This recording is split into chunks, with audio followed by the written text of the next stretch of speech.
Obwenzi bunnuma newe mbalamu akaseera ak'okumira eddagala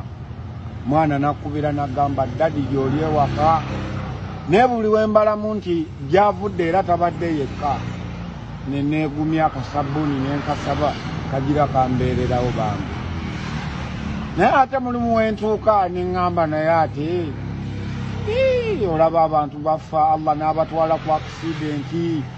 abalala n'abatwala mu ndwadde endala nze Allah ogenda kuntwala otya we weeraliikira siriimu ofa mmotoka we weeraliikira emmotoka ofa siriimu we weeraliikirira esiriimu oyinza okufa akatayimbwa kakati